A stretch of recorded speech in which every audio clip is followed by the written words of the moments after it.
परंपरागत तरीके से बरसैता में आयोजित हुआ होली मिलन कार्यक्रम। वर्षों से चली आ रही परंपरा आज भी है जीवित।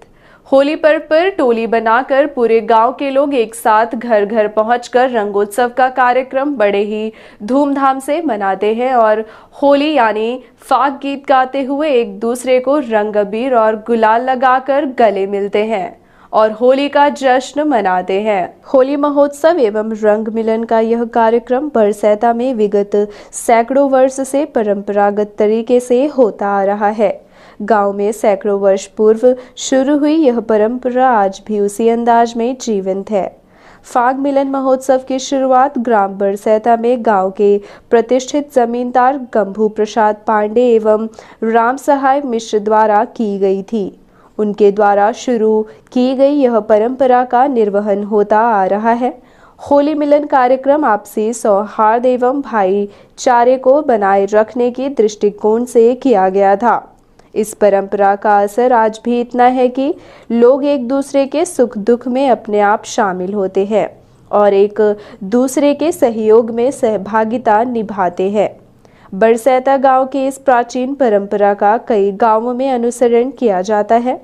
ऐसा माना जाता है कि पुराने जमाने में ग्राम बरसैता के जमींदार गंभू प्रसाद पांडे व राम सहाय मिश्र समेत राम मिलन पटेल द्वारा आपसी प्रेम, सद्भाव एवं भाईचारे को स्थापित करने की दिशा में होली के त्योहार से गांव के सभी लोगों द्वारा एक साथ मिल परंपरा की नींव डाली गई। इसके बाद से भले ही लोग आपस में लड़ाई झगड़ा व विवाद कर ले, परंतु तीज त्योहार एवं दुख सुख में लोग एक दूसरे के यहाँ शामिल होते हैं।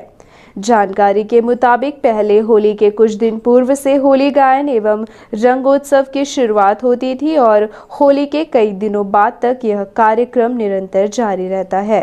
होली गीत एवं रंगोत्सव कार्यक्रम में आसपास के कई गांवों के लोग शामिल होते हैं तथा एक दूसरे के गांव में पहुंचकर होली गीत का दौर चलता था।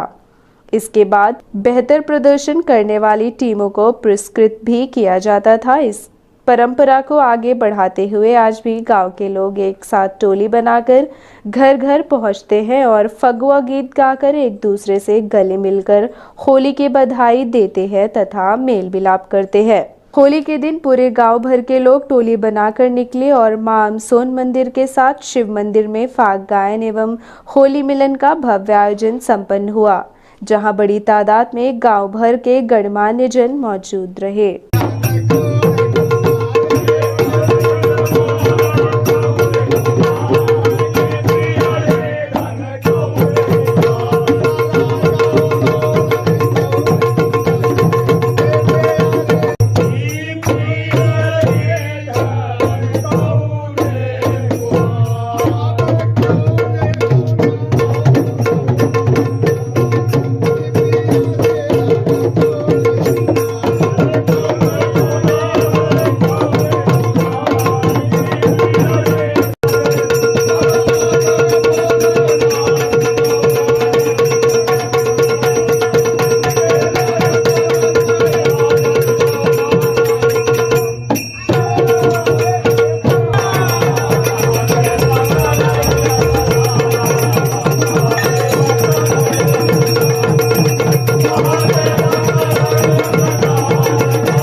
अब चलने से पहले आइए नजर डालते हैं आज की प्रमुख खबरों पर एक बार फिर। 1 अप्रैल से फिर शुरू हुआ वैक्सीनेशन का काम। 45 वर्ष से अधिक उम्र के लोगों से टीका लगवाए जाने रीवा कलेक्टर ने की अपील। जीडीसी कॉलेज समेत टीआरएस कॉलेज के प्रोफेसर तथा उनका परिवार निकला कोरोना पॉजिटिव। मैकेनिक की मौत के बाद धरना प्रदर्शन, गुस्साए लोगों ने पुलिस पर किया पथराव और जवा पुलिस ने पकड़ा खेत से 2 क्विंटल गांजा। ये थी आज की प्रमुख खबरें। आगे की खबरों के लिए बने रहे रीवा दर्शन के साथ। दीजिए हमें इजाजत। नमस्कार।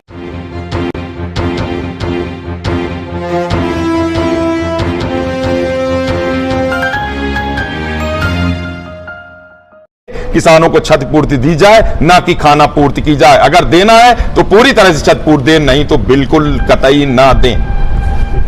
परंपरागत तरीके से बरसैता में आयोजित हुआ होली मिलन कार्यक्रम। वर्षों से चली आ रही परंपरा आज भी है जीवित।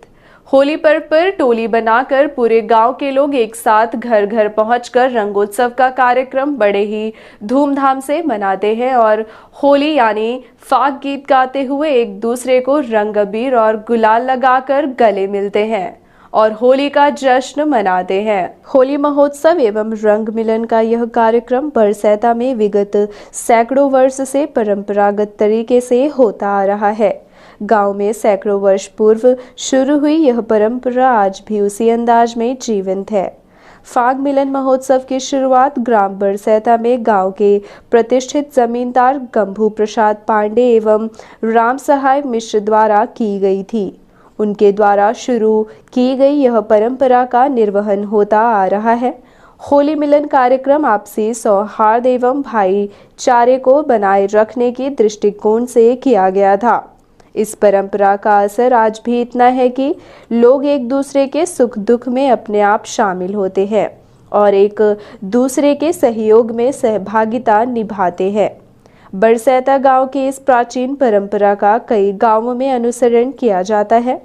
ऐसा माना जाता है कि पुराने जमाने में ग्राम बरसैता के जमींदार गंभू प्रसाद पांडे व राम सहाय मिश्र समेत राम मिलन पटेल द्वारा आपसी प्रेम, सद्भाव एवं भाईचारे को स्थापित करने की दिशा में होली के त्योहार से गांव के सभी लोगों द्वारा एक साथ मिल परंपरा की नींव डाली गई। इसके बाद से भले ही लोग आपस में लड़ाई झगड़ा व विवाद कर ले, परंतु तीज त्योहार एवं दुख सुख में लोग एक दूसरे के यहाँ शामिल होते हैं। जानकारी के मुताबिक पहले होली के कुछ दिन पूर्व से होली गायन एवं रंगोत्सव की शुरुआत होती थी और होली के कई दिनों बाद तक यह कार्यक्रम निरंतर जारी रहता है। होली गीत एवं रंगोत्सव कार्यक्रम में आसपास के कई गांवों के लोग शामिल होते हैं तथा एक दूसरे के गांव में पहुंचकर होली गीत का दौर चलता था। इसके बाद बेहतर प्रदर्शन करने वाली टीमों को पुरस्कृत भी किया जाता था। इस परंपरा को आगे बढ़ाते हुए आज भी गांव के लोग एक साथ टोली बनाकर घर घर पहुंचते हैं और फगुआ गीत गाकर एक दूसरे से गले मिलकर होली की बधाई देते हैं तथा मेल मिलाप करते हैं। होली के दिन पूरे गांव भर के लोग टोली बनाकर निकले और मां अमसोन मंदिर के साथ शिव मंदिर में फाग गायन एवं होली मिलन का भव्य आयोजन संपन्न हुआ, जहां बड़ी तादाद में गांव भर के गणमान्य जन मौजूद रहे।